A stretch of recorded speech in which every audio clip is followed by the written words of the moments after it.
சொல்லிட்டு போறதுக்காக நம்ம வந்து ஒரு கேடு போட முடியுமா? நம்ம வந்து நம்மளுக்கு என்ன முடியலன்னா விட்டுட்டு போயிட வேண்டியதானே. அப்புறம் தான் இருக்குது. சரி சார். அதான் சார் புகாரா இப்போ நம்ம வந்து என்னது முடி வெட்ட முடியாது அப்படின்னு சொல்லிட்டு போயிட்டாருன்னா நம்ம சொல்லப்படணும். முடி வெட்டுறது அவங்க விருப்பம். நாளைக்கு ஏதாவது பிரச்சனை வந்துடும். இல்ல சார், நான் நீங்க சொல்ற நியாயமான கேள்வி சார். நான் அவன் பிரச்சனை வரும்னு நினைக்கிறான். பப்ளிக் இடத்துல கடை வச்சிருக்காரு. நான் கேட்கறேன், அவர் வெட்ட மாட்டார் சார். விடுங்க சார், நீங்க எடுக்கலாம். நான் எஸ்பி சார் பார்த்து கொடுத்துருக்கேன். சரி, அவர் வந்து ஏதாவது ஒரு பிரச்சனைக்கு வந்து காரணத்தை இப்படி சொல்றாரு. இல்ல சார், நான் பல முறை கேட்டேன் சார். அங்க இவரை பார்த்து ஹோட்டல் கடை இருக்குது, ஹோட்டல் கடை சாப்பிட்டு தங்க விடுறாங்க, எல்லாமே இப்போ ஹோட்டல் கடையில சாப்பாடு கொடுக்குறாங்க. அவங்க ஒரு பிரச்சனைக்கு வந்துடக்கூடாது. ஏற்கனவே இந்த ஊருக்குள்ள வந்து ஒரு ப்ராப்ளம் வரணும்னு சொல்லிட்டு போறதுக்காக நம்ம வந்து ஒரு கேடு போட முடியுமா? நம்ம வந்து நம்மளுக்கு என்ன முடியலன்னா விட்டுட்டு போயிட வேண்டியதானே. அப்புறம் தான் இருக்குது. சரி சார். அதான் சார் புகாரா இப்போ நம்ம வந்து என்னது முடி வெட்ட முடியாது அப்படின்னு சொல்லிட்டு போயிட்டாருன்னா நம்ம சொல்லப்படணும். முடி வெட்டுறது அவங்க விருப்பம். நாளைக்கு ஏதாவது பிரச்சனை வந்துடும். இல்ல சார், நான் நீங்க சொல்ற நியாயமான கேள்வி சார். நான் அவன் பிரச்சனை வரும்னு நினைக்கிறான். பப்ளிக் இடத்துல கடை வச்சிருக்காரு. நான் கேட்கறேன், அவர் வெட்ட மாட்டார் சார். விடுங்க சார், நீங்க எடுக்கலாம். நான் எஸ்பி சார் பார்த்து கொடுத்துருக்கேன். சரி, அவர் வந்து ஏதாவது ஒரு பிரச்சனைக்கு வந்து காரணத்தை இப்படி சொல்றாரு. இல்ல சார், நான் பல முறை கேட்டேன் சார். அங்க இவரை பார்த்து ஹோட்டல் கடை இருக்குது, ஹோட்டல் கடை சாப்பிட்டு தங்க விடுறாங்க, எல்லாமே இப்போ ஹோட்டல் கடையில சாப்பாடு கொடுக்குறாங்க. அவங்க ஒரு பிரச்சனைக்கு வந்துடக்கூடாது. ஏற்கனவே இந்த ஊருக்குள்ள வந்து ஒரு ப்ராப்ளம் வருது அப்படின்னு சொன்னா நாளைக்கு நம்ம இதனால ஒரு காலங்காலமா எனக்கு 32 வயசு ஆகி போயிடுச்சு. இன்னும் எத்தனை காலம்? அதாப்பா, உனக்கு 1008 பிரச்சனை இருக்குங்கிறது அவன் தெரிஞ்சுட்டு கூட வேண்டாம்னு நம்ம சொல்லணும். எங்களுக்கு வெட்ட வேண்டாம். கேளுங்க, நீங்க அவர்கிட்டயே போய் நின்றுட்டு முடி வெட்டுறியா இல்லாட்டா அவங்கள்ட்ட கேஸ் கொடுக்க போறோம்னா அவன் பயப்பட செய்யலாம். அப்படிலாம் ஒரு வார்த்தை சொல்ல சார். நான் வீடியோ பாருங்க பேசுனா அப்புறம் நீங்க காரணத்தை சொல்றது வந்து ஒரு வெட்ட வேண்டாம்னா சரி போயிருக்க வேண்டியதான். மேட்டூர்ல இல்ல எங்க இருந்தாலும் நம்ம வெட்டிக்க வேண்டியதான். நீ கடையை ஊர்ல வச்சுட்டு எனக்கு வெட்ட மாட்டேன், நீ அங்க எதுக்கு இருக்கணும்னு சொல்லி சண்டைக்கு போனா அப்புறம் என்ன இருக்க முடியும்? அவங்ககிட்ட சண்டைக்கெல்லாம் போல சார். நான் நீங்க முழுசா என்ன இருக்குது இளையராஜா? நீங்க அவர்கிட்ட எதுவும் பேசுறா ரமேஷனா முடி வெட்டுறீங்களான்னு கேட்கல. நீங்க ஒரே ஒரு விஷயத்தை தெரிஞ்சுக்காங்க. நமக்கு முடியாது. நான் தொழில் பார்க்குற இடத்துல எனக்கு முடி வெட்ட முடியாது, இது ஒரு பிரச்சனை இருக்கு, மனசுல அவர் வந்துருக்குன்னு சொன்னா சரி விடுப்பா அப்படின்னு சொல்லி அடுத்தாப்புல போயிட வேண்டியதான். எத்தனை காலம் சார் இப்படியே இருக்கிறது சார்? இல்ல இத்தனை காலம் கிடையாது. அதுக்கு நம்ம வந்துட வேண்டியதான். அப்புறம் okay sir. Okay sir. Okay sir. ஆமா, DSP sir, SP sir. Salem மாவட்டம் மேட்டூர் அடுத்துள்ள கொளத்தூர் காவேரிபுரம் பகுதியில் அதே பகுதியை சேர்ந்த ரமேஷ் என்பவர் முடி திருத்தும் கடை வைத்துள்ளார். இந்த நிலையில் அந்த பகுதியில் 300க்கும் மேற்பட்ட பட்டியல் இனத்தை சேர்ந்த குடும்பங்கள் வசித்து வருகின்றனர். இந்த நிலையில் பட்டியல் இனத்தை சேர்ந்த வாலிபர் ஒருவர் ரமேஷ் நடத்தி வரும் முடி திருத்தும் கடைக்கு சென்று உள்ளார். அப்பொழுது அந்த கடைக்காரர், நீங்கள் புகார் வேண்டுமானாலும் கொடுத்துக் கொள்ளுங்கள், ஆனால் நான் முடி திருத்தம் செய்ய மாட்டேன். அவ்வாறு நான் முடி திருத்தம் செய்தால் என்னிடம் வேறு யாரும் முடி திருத்தம் செய்து கொள்ள வரமாட்டார்கள் என்று கூறி திருப்பி அனுப்பியுள்ளார். இந்த நிலையில் இது தொடர்பாக அந்த பகுதியை சேர்ந்த நபர் வீடியோ ஆதாரத்துடன் சேலம் மாவட்ட காவல் துணை கண்காணிப்பாளர் மரியமுத்துவிடம் புகார் கொடுத்துள்ளார். மேலும் இந்த புகார் தொடர்பாக டிஎஸ்பியிடம் சம்பந்தப்பட்ட நபர் பேசும் பொழுது, டிஎஸ்பி முடி வெட்டவில்லை என்றால் விட்டுவிட வேண்டியதுதானே, ஏன் அவரிடம் மீண்டும் மீண்டும் சென்று தகராறு செய்கிறீர்கள் என்ற பேசிய ஆடியோவும் தற்போது வெளியாகியுள்ளது.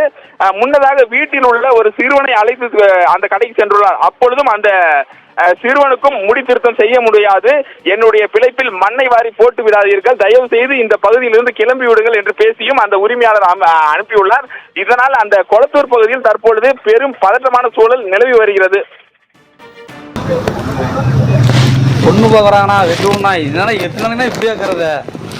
இது தீர்வே இல்லையாண்ணா?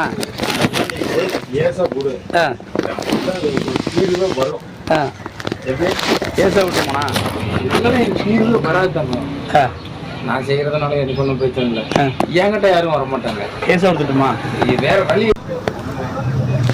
பொண்ணு பார்க்குறாங்கண்ணா, வெட்டுவோம்னா இதனால எத்தனை நாளைக்குனா இப்படியா இருக்கிறது? இது தீர்வே இல்லையாண்ணா? கேஸை விட்டுமாண்ணா? வராது தங்க. நான் செய்யறதுனால எனக்கு ஒன்றும் பிரச்சனை இல்லை. என்கிட்ட யாரும் வர மாட்டாங்க. கேஸை விட்டுட்டுமா? வேற வழி.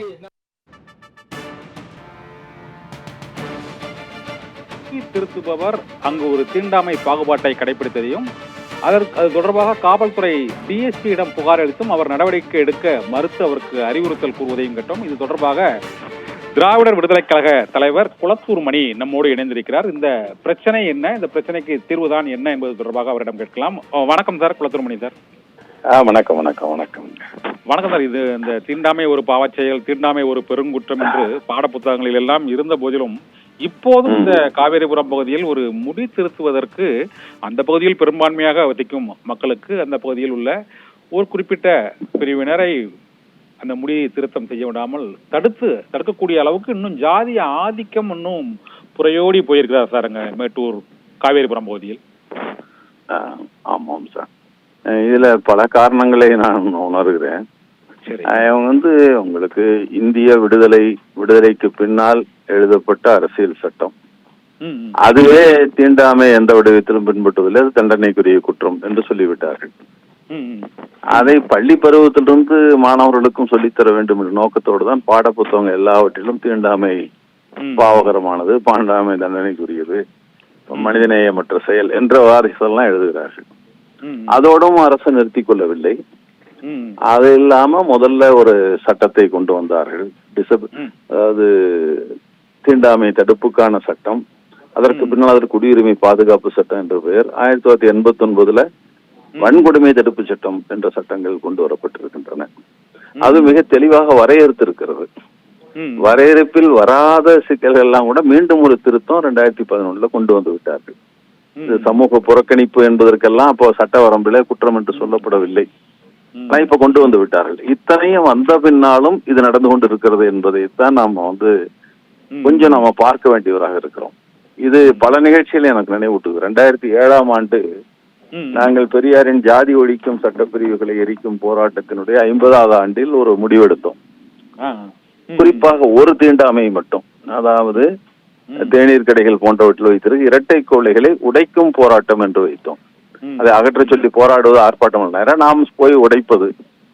அப்போது நாங்கள் சொல்லிக் கொண்டோம், சட்டவிரோதமாக தீண்டாமையை கடைபிடிக்கிற கடைக்காரர் மீது வழக்கு போட போகிறார்களா, சட்டவிரோத செயலை தடுப்பதை அரசின் திட்டத்தை நிறைவேற்றுகிற நம் மீது வழக்கு போடுதா என்று பார்க்கலாம் என்று சொல்லிவிட்டுதான் அதை செய்தோம். பல ஒரு தமிழ்நாடு முழுக்க பரவலாக செய்தோம். அதுல ஏறத்தாழ எங்கள் தோழர் தான் 700 பேருக்கு மேல் கைது செய்யப்பட்டார்களே தவிர இரட்டை கோலை வைத்திருப்பின யாரும் அரசு நடவடிக்கை எடுக்கல, ஒன்னும் நடவடிக்கை எடுக்கல. இன்னும் சொல்ல போனால் நாங்கள் வரிசையாக பட்டியலை எங்கள் ஏட்டில வாரையீடு நடத்தி கொண்டோம். அல்ல தொடர்ந்து எந்தெந்த ஊர்களில் இரட்டை கோலை இருக்கிறது என்று சொன்னோம். அதை காட்டி வேணா பல இடங்களில் தீண்டாமை ஒழிப்பு பிரிவுன்னு ஒன்று இருந்தது, அதற்கு நல்ல பெயர் ஒன்று வைத்திருக்கிறார்கள். அது சமூக நீதி மற்றும் எம்பவர்மெண்ட் அப்படின்னு வச்சிருக்காங்க. அந்த துறைக்கு பேர் ஆமா, அதிகாரப்படுத்துதல் என்று வைத்திருக்கிறார்கள். அவர்கள்லாம் அந்த துறையை சேர்ந்த காவலர்கள் எல்லாம் போய் பெரியார் கட்சிக்காரு போராட்டம் வச்சிருக்காங்க, கடைக்கு 10,000 வாங்கி கொண்டாலே தவிர எதுவும் நடவடிக்கை நடைபெறவில்லை. அல்லது பல இடங்களில் நாங்கள் போய் உடைத்த இடங்கள்லாம் சொன்னார்கள், காவல்துறை நேற்று சொல்லுது நாளைக்கு போராட்டம் வச்சிருக்காங்க, நாளைக்கு மட்டும் வைக்காதுன்னு சொல்லிட்டு போனாங்க, நாங்க இங்கெல்லாம் வரமாட்டீங்கன்னு நினைச்சிட்டு வச்சுட்டோம்னு சொன்னவர்கள் நிறைய உண்டு. இந்த யோகியதைத்தான் நடைமுறைப்படுத்துகிற அதிகாரிகள் இருக்கிறார்கள்.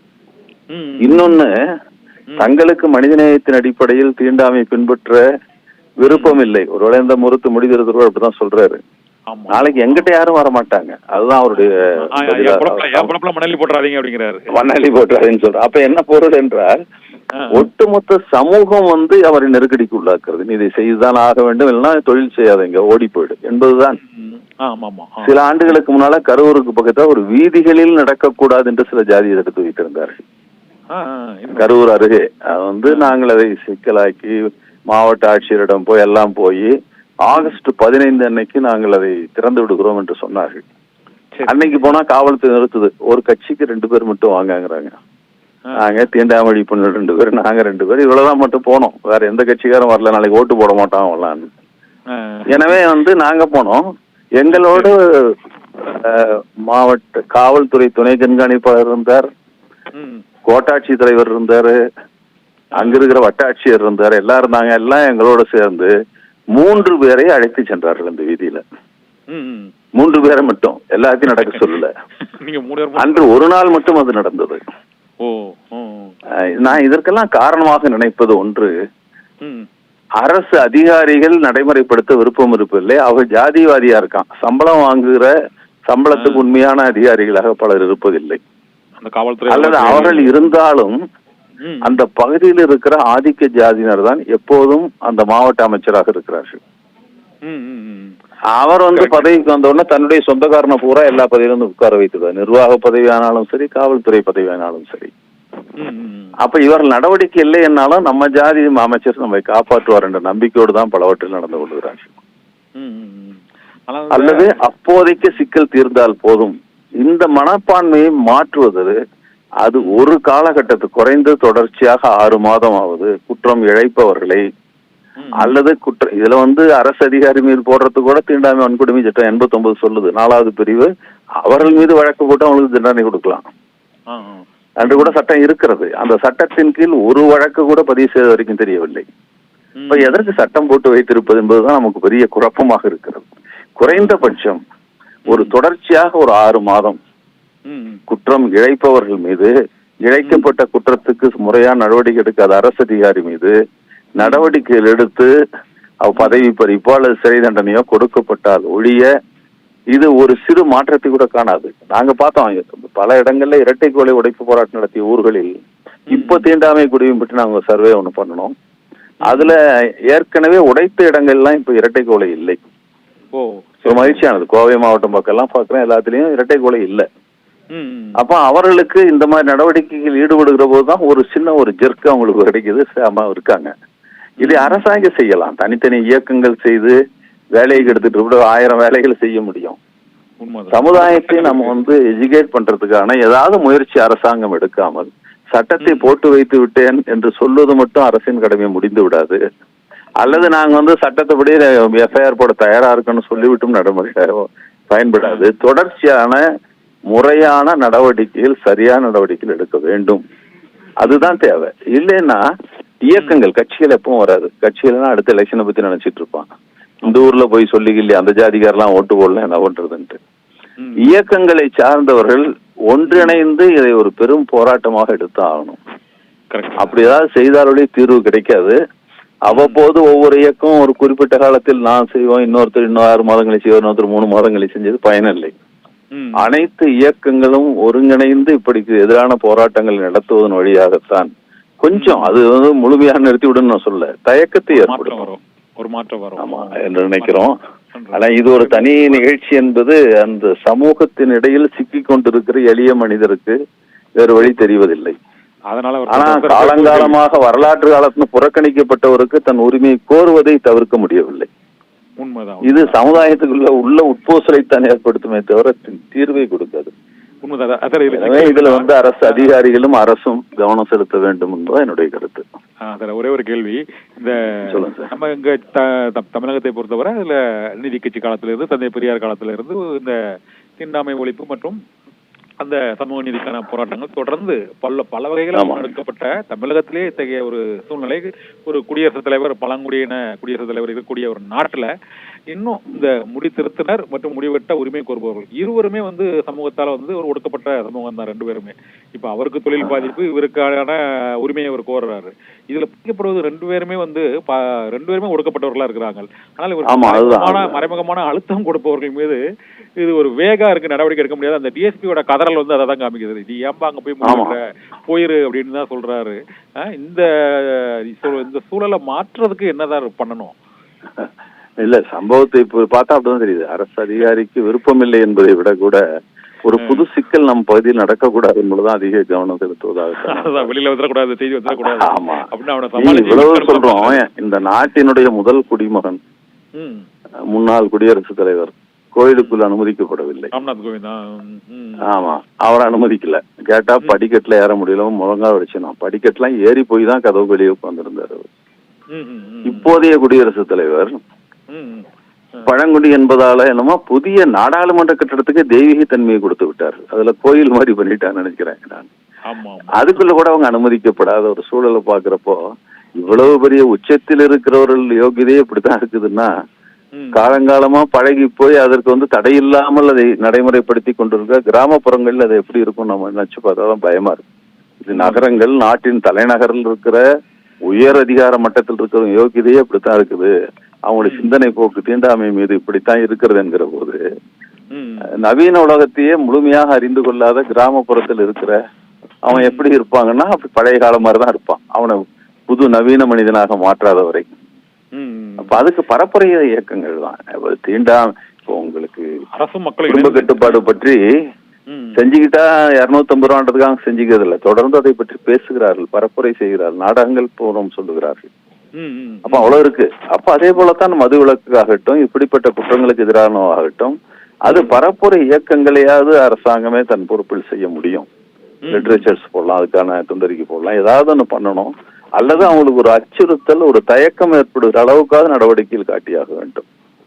அது ஒரே நேரத்துல முடியும் நம்ம முடிவு செய்ய முடியாது.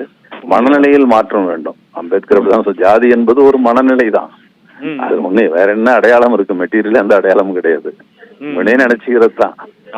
எனவே அப்படிப்பட்ட ஒரு முயற்சிகள் நடக்க வேண்டும் தான் நம்ம எதிர்பார்க்கிறோம். நன்றி சார். இந்த தீண்டாமை கொடுமைகளுக்கான போராட்டம் தொடர்ந்து நடைபெற்றால் அந்த மாற்றம் ஏற்படும். அரசும் மற்றும் மக்களும் இணைந்து இதுக்கு முன்னெடுப்புகளை மேற்கொள்ள வேண்டும் என்று கூறியமைக்கு மிக்க நன்றி சார். நன்றி சார். நன்றி.